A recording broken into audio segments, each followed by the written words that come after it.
तो जैसा कि लास्ट एपिसोड में हमने देखा था कि चांग युआन अपनी तेज मूव्स के साथ फॉक्स डीमन का मुकाबला करते हुए लुजिया को प्रोटेक्ट करता है। वहीं दूसरी तरफ शियांग ने फॉक्स डीमन को हराने के लिए खुद को फायर फिनिक्स के साथ मर्ज करते हुए अपनी कल्टीवेशन को जबरदस्ती लेवल अप किया और फिर वो फॉक्स डीमन पर पूरी तरह से हावी हो गई थी। साथ ही लुजिया को चांग युआन का सीक्रेट मैसेज मिला जिसमें चांग युआन ने शाओलिंग का नाम लिखा हुआ था। साथ ही शाओलिंग उसके साथ इंपीरियल पैलेस में जाने की भी जिद करने लगी। तो लुजिया समझ गई थी कि शाओलिंग एक फॉक्स स्पिरिट है और फॉक्स डीमन ने उसमें अपने डीमन सीड को इम्प्रिंट किया था।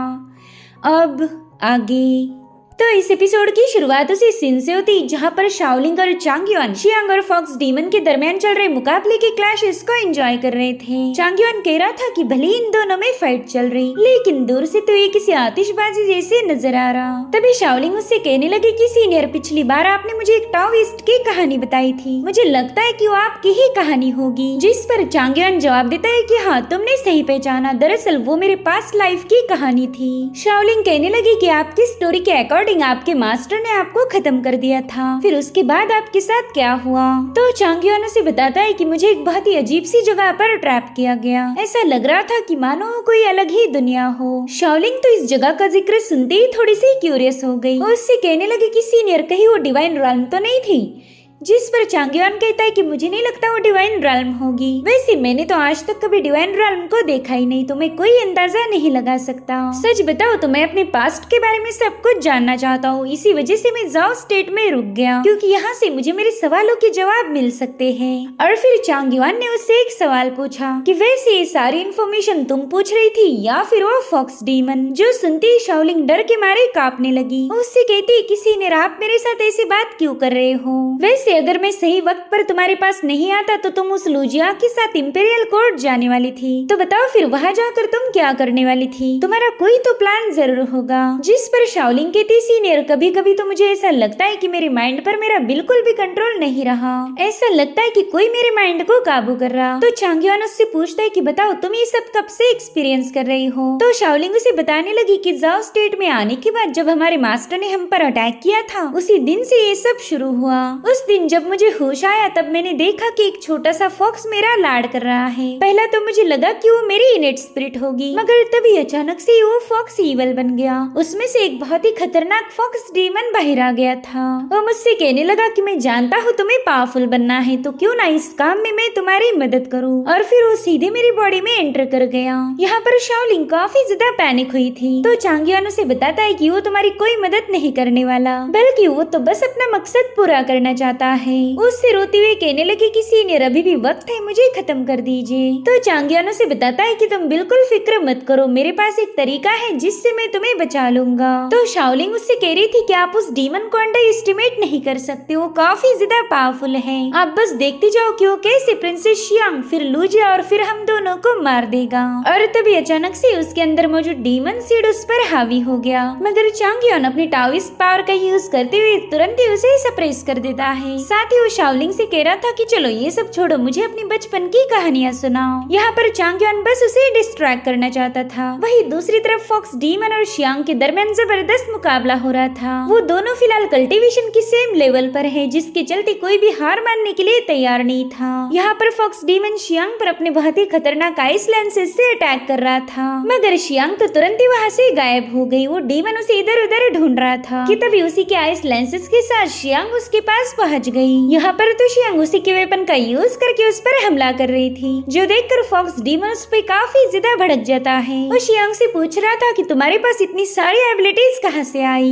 भले ही हम कल्टीवेशन की सेम लेवल पर हैं, मगर तुम्हारी पावर मुझसे ज्यादा है। जिस पर शियांग बताती है कि मैंने खुद को फायर फिनिक्स के साथ मर्ज किया था, तो उसकी सारी एबिलिटीज मुझ में आना नेचुरल है। और अब उन दोनों में दोबारा से फाइट शुरू हो गई थी। शियांग उसे बताती है कि मैं तुम्हारे आइस क्रिस्टल को भी पूरी तरह से कॉपी कर सकती हूँ, इसलिए मेरे खिलाफ ऐसे फालतू अटैक का यूज मत करो। यहाँ पर शियांग ने अपनी हेवी सोर्ड से उस पर हमला कर दिया था, मगर वो बंदी तो अपनी लात से ही उसके अटैक को रोक लेती है। वो शियांग से कह रही थी कि इस सोर्ड में तो पर्पल कोट रेल्म कल्टीवेशन की पावर है। ये सोर्ड पावरफुल तो है, मगर इसमें पावरफुल सोर्ड इंटेंट नहीं है, इसलिए तुम्हारे ये अटैक मुझ पर कोई असर नहीं करेंगे। और फिर उसने शियांग पर हमला करके उसे पीछे ढकेल दिया। शियांग उससे कह रही थी कि ये मत भूलो, मेरे पास अभी भी वो फायर फ्लेम आर्टिफैक्ट है, अगर तुम्हें वो चाहिए तो उसके लिए तुम्हें मुझे मारना होगा। इधर वो फॉक्स डीमन अपने पावर्स को एक्टिवेट करते हुए कहने लगा कि मुझे तो अब प्रिंसेस की ख्वाहिश को पूरा करना ही होगा। साथ ही साथ उसने अपनी 2 जंजीरें रिलीज करते हुए उसमें शियांग को ट्रैप कर लिया। तो शियांग उन जंजीरों से आजाद होने के लिए झटपटाने लगी, मगर वो डीमन उसे बता रहा था कि तुम इन्हें ब्रेक नहीं कर सकती। साथ ही साथ वो अपनी एक हेवी सोर्ड प्रिपेयर करते हुए सीधे शियांग पर हमला कर देता है। इधर शियांग अपनी पावर्स को एक्टिवेट करते हुए उस डीमन से कह रही थी कि तुमने मेरी सोर्ड को कुछ ज्यादा ही हल्के में लिया, और अब वो अपनी सोर्ड को रिलीज करते हुए उसके अटैक को काउंटर करने लगी। साथ ही साथ उसने उन जंजीरों को भी ब्रेक कर दिया था। यहाँ पर हम देख पाते हैं कि उन दोनों सोर्ड में एक जोरदार क्लैश हो चुका, जिसमें शियांग की सोर्ड बाजी मारते हुए फॉक्स डीमन की सोर्ड को डिस्ट्रॉय कर देती है। लेकिन इससे पहले कि वो सोर्ड उसमें पियर्स हो जाए, वो डीमन वहाँ से गायब हो गया था। हालांकि उस सोर्ड ने उसका पीछा नहीं छोड़ा था। मीनवाइल शियांग उसे बता रही थी कि ये सोर्ड मेरी अम्ब्रेला का ही हिस्सा है, जिसे तुमने थोड़ी देर पहला कंज्यूम किया था, इसलिए ये सोर्ड तब तक तुम्हारा पीछा नहीं छोड़ेगी जब तक ये तुम्हें खत्म न कर दे।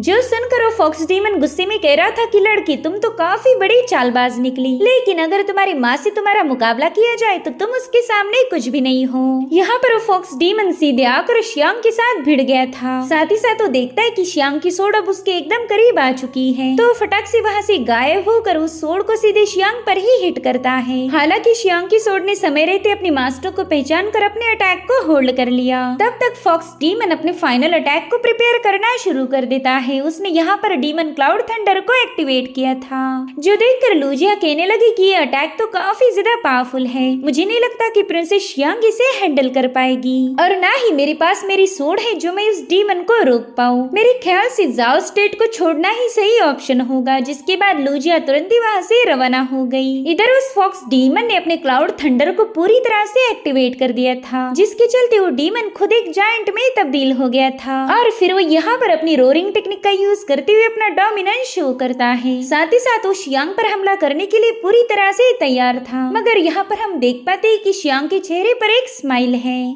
उसके पास एक बैकअप प्लान था, जिसके बारे में हमें थोड़ी ही देर में पता चलेगा। यहाँ पर शियांग अपने पैलेस को देख पा रही थी, तो फॉक्स डीमन के अटैक से बचने के लिए वो तुरंत ही अपने पैलेस की तरफ रवाना हो गई। साथ ही साथ वो फॉक्स डीमन के सभी थंडर अटैक को भी काउंटर करने लगी, जिसके चलते फाइनली वो उस फॉर्मेशन के पास पहुँच जाती है। हालांकि फॉक्स डीमन भी उसे फॉलो करते हुए उसके एकदम करीब पहुँच चुका था और उससे कहने लगा कि चलो अब मेरे अटैक से बच के दिखाओ। और अब जैसे उसने अपने क्लाउड थंडर से शियांग पर हमला किया, वो फटाक से गायब होकर सीधे उस अटैक को फॉर्मेशन पर क्लैश कर देती है, जिसके चलते वो फॉर्मेशन वैनिश होकर सीधे पैलेस पर अटैक हो गया। और उसी वक्त फॉक्स डीमन ने कंज्यूम किया हुआ एंशिएंट स्क्रॉल अपने आप एक्टिवेट हो जाता है, जिसके चलते उस फॉक्स डीमन पर कई सारे हमले होने लगे। दरअसल ये पैलेस को डिस्ट्रॉय करने का बैकलैश था। शियांग उसे तड़पता हुआ देखकर उसे बताने लगी कि तुम तो एक नंबर के बेवकूफ निकले। जब तुमने एंशिएंट स्क्रॉल को कंज्यूम किया था तभी तुम उस पैलेस के साथ कनेक्ट हो गए थे। अगर पैलेस को किसी ने कुछ भी किया तो उसका असर तुम पर होगा। मेरे ख्याल से अब तुम काफी ज्यादा पेन में होंगे।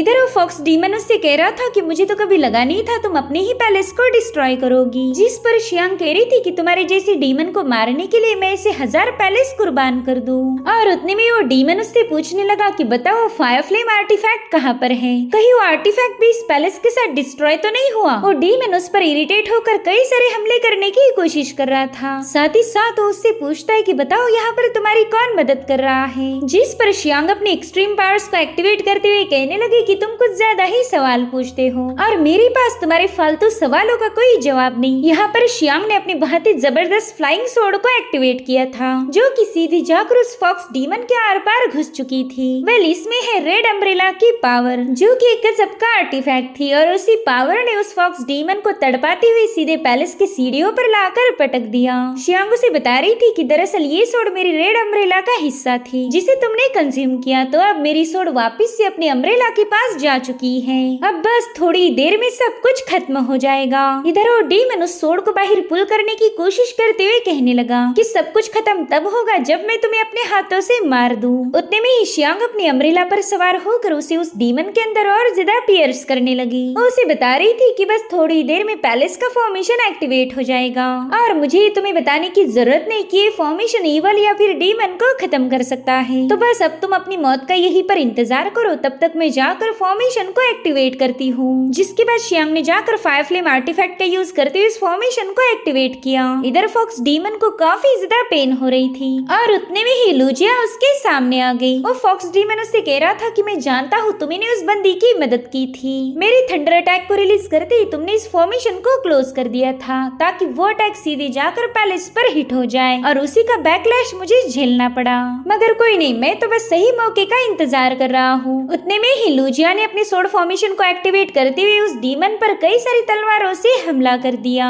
जिससे वो डीमन बुरी तरह से तड़पने लगा। वो जानता था कि अभी बॉडी उसकी कोई काम की नहीं रही, इसलिए वो जल्दी से अपने स्पिरिट को बाहर निकाल लेता है। हालांकि उसकी दो स्पिरिट्स को देखकर लूजिया थोड़ी सी परेशान हो गई। वो कह रही थी कि अंडरग्राउंड से तो 3 सोल आजाद हुई थी, फिर इसकी तीसरी सोल कहाँ पर है। दरअसल ये सब फॉक्स डीमन की एक चाल थी। उसने यूनहो के अंदर अपनी थर्ड सोल को छुपा के रखा था और अब उस फॉक्स डीमन ने अपनी सोल को उस बंदे की बॉडी से कलेक्ट कर लिया। वो कह रहा था शियांग, अब मैं तुम्हारे फायर फ्लेम आर्टिफैक्ट को हासिल करके अपनी चौथी सोल को भी आजाद कर लूंगा और फिर उन चारों सोल्स की मदद से मैं अपनी बाकी बची दोनों स्पिरिट्स को अवेकन कर दूंगा। बस एक बार मैं अपनी पूरी पावर को अनलॉक कर दूं, फिर देखता हूँ कौन मुझे रोक पाएगा। और फिर उसकी स्पिरिट तुरंत ही पैलेस में पहुंच गई, जहाँ पर उसने शियांग पर हमला करते हुए उस फायर फ्लेम आर्टिफैक्ट को हासिल किया था। वो कह रहा था कि अभी पूरा नानझाओ किंगडम मेरा हो जाएगा और फिर उस आर्टिफैक्ट को निगलते ही उसकी एक चौथी सोल भी आजाद हो गई। इधर उस चौथे स्पिरिट ने आकर लूजिया ने बनाई हुई शील्ड को ब्रेक करते हुए अपने दोनों और स्पिरिट को कलेक्ट कर लिया और अब वो सीधे जाकर उस फॉक्स डीमन की बॉडी में समा जाते हैं। तो इस तरह से फॉक्स डीमन ने अपनी चारों स्पिरिट को तो आजाद कर लिया था, जिसके चलते उसकी पावर हद से ज्यादा बढ़ गई। अब वो वहाँ से जाने वाला था कि तभी शियांग उसे रोकने लगी। तो फॉक्स डीमन अपनी इवल एनर्जी का यूज करते हुए उसे तड़पाते हुए कहने लगा कि मैं कई सालों से कैद था और फाइनली आज मुझे आजादी मिली है। और अगर सच बताओ तो ये सब तुम्हारी वजह से ही पॉसिबल हुआ। अगर तुम मेरी मदद नहीं करती तो शायद मैं अभी भी उस अंडरग्राउंड में ट्रैप रहता। इसलिए तुम्हारा शुक्रिया अदा करने के लिए मैं तुम्हें मारना चाहता हूँ। और तभी शियांग को चौक करते हुए उसने देखा कि अरे ये तो शियांग है ही नहीं, जिससे वो डीमन काफी ज्यादा सरप्राइज हो गया था। दरअसल असली शियांग तो अंडरग्राउंड में मेन डीमन के पास पहुंच चुकी थी और वो भी अपने साथ इमॉर्टल सोर्ड लेके। वो फॉक्स डीमन से कह रही थी कि मैंने तुमसे कहा था हमारी दोबारा मुलाकात जरूर होगी। डीमन उससे कहने लगा कि बताओ तुम्हारी प्लानिंग क्या है। तुमने पहला तो मुझे आजाद किया और अब मुझे मारने आई हो। जिस पर शियांग कहने लगी कि तुम्हारे पास टोटल 6 स्पिरिट थी और वो सबके सब यहीं पर कैद होने की वजह से तुम्हारी स्पिरिट पूरी तरह से इंटैक्ट थी, यानी कि तुम्हारी सभी स्पिरिट के यहाँ मौजूद होने की वजह से तुम्हें मारना इम्पॉसिबल था। इसलिए मैंने तुम्हें आजादी का लालच देकर तुमसे तुम्हारी स्पिरिट्स को अलग कर दिया। साथ ही साथ मैंने ही तुम्हें फायर फ्लेम आर्टिफैक्ट कंज्यूम करने पर मजबूर किया ताकि तुम अपनी चौथी स्पिरिट को भी आजाद कर पाओ। और अब अगर मेरा अंदाजा गलत नहीं है तो तुम्हारे पास फिलहाल 2 स्पिरिट्स होंगी, यानी कि इस कमजोरी की हालत में तुम्हें खत्म करना मेरे लिए जरा भी मुश्किल नहीं होने वाला। अब तुम ही बताओ मैं इस सुनहरे मौके को हाथ से कैसे जाने दूंगी। उसकी सारी प्लानिंग सुनने के बाद तो फॉक्स डीमन के मानो खून में ही आग लग गई थी। वो कहता है लड़की अगर मेरे पास 2 सोल सी बची है तो क्या हुआ, इतने भी तुम्हें खत्म करने के लिए काफी हो जाएगी। तुम्हें क्या लगा तुम मुझे इतनी आसानी के साथ मार दोगी? ये मत भूलो कि मैं एक ग्रेट डीमन हूँ। और अब वो डीमन बड़ी ही तेजी के साथ शियांग पर अटैक करने के लिए अपना हाथ आगे बढ़ाता है, मगर वहाँ मौजूद जंजीरों ने उसे रोक लिया था। और अब अटैक करने की बारी शियांग की थी। वो उससे कहने लगी कि मैं जानती थी तुम्हें मारना इतना आसान नहीं होगा, इसलिए तो मैं अपने साथ ही इमॉर्टल सोर्ड लाई हूँ। और अब उसने अपनी इमॉर्टल सोर्ड का यूज करते हुए सीधे उस डीमन पर एक फायर अटैक कर दिया। ये अटैक इतना ज्यादा भयानक था कि वो डीमन भी एक सेकंड के लिए थोड़ा सा पैनिक हो जाता है। दरअसल इस इमॉर्टल सोर्ड को यूज करने वाला बंदा कल्टीवेशन की हाई लेवल पर होना चाहिए, तभी वो इस सोर्ड को अच्छे से हैंडल कर पाएगा। कोई कमजोर बंदा कभी इस सोर्ड का यूज नहीं कर सकता था, लेकिन जब शियांग ने खुद जाकर इस सोर्ड से रिक्वेस्ट की थी तभी सोर्ड ने भी उसकी बात मान ली। इसी सोर्ड ने कई सौ सालों पहले फॉक्स डीमन को स्ले किया था और आज शियांग वही वेपन लेकर उसके सामने खड़ी थी।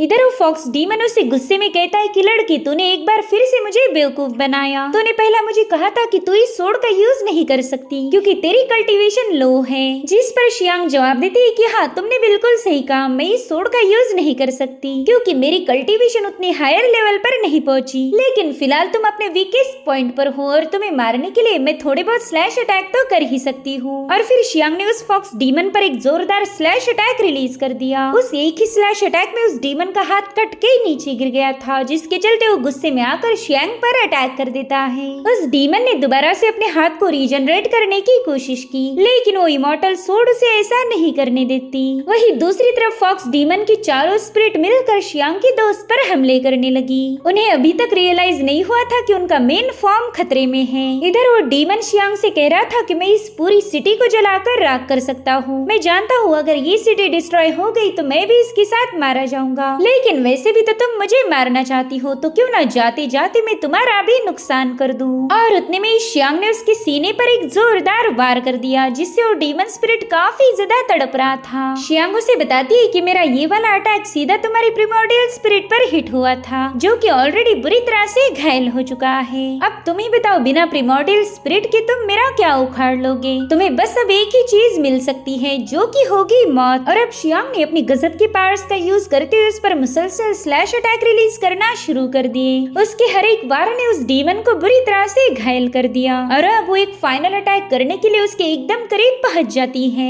उसकी ये वाली स्ट्राइक इतनी ज्यादा जबरदस्त थी कि वो फॉक्स डीमन उसके सामने घुटनों पर आ गया। साथ ही पैलेस में मौजूद उसके चारों स्पिरिट को इसकी खबर मिल चुकी थी, इसलिए वो पैलेस से बाहर भागने की कोशिश करने लगे। हालांकि उनका मुकाबला करने के लिए वहाँ पर लूजिया मौजूद है। इधर वो फॉक्स डीमन शियांग के टैलेंट की तारीफ करने लगा। वो कह रहा था कि जब तुम पहली बार मुझसे मदद मांगने आई थी तब मैंने तुम्हें लाचार समझा। मुझे तो नहीं पता था कि ये तुम्हारी प्लानिंग की शुरुआत है। मानना पड़ेगा तुम्हारी मदर ने तुम्हें काफी अच्छी तालीम दी थी। और तभी शियांग अपनी इमॉर्टल सोर्ड की अल्टीमेट पावर को एक्टिवेट करते हुए कहने लगी कि मेरी मदर का नाम तुम अपनी जुबान पर मत लो, ये तो उनकी शान में गुस्ताखी होगी। और अब शियांग बड़े ही जोश के साथ सीधे उस डीमन पर हमला करने के लिए कूद पड़ी। यहाँ पर उस डीमन की आंखों में मौत का खौफ था और उतने में शियांग ने अपनी इमॉर्टल सोर्ड सीधे उसके माथे में पियर्स कर दी। वेल, इस हमले का असर उस फॉक्स डीमन के चारों स्पिरिट्स पर भी नजर आ रहा था। इधर वो फॉक्स डीमन कह रहा था कि अब तुम भी मेरे साथ मारी जाओगी, जिसके बाद वो अपनी बॉडी से बहुत ही स्ट्रॉन्ग इवल पावर रिलीज करने लगा, जो कि पूरे अंडरग्राउंड एरिया को शेक कर रही थी।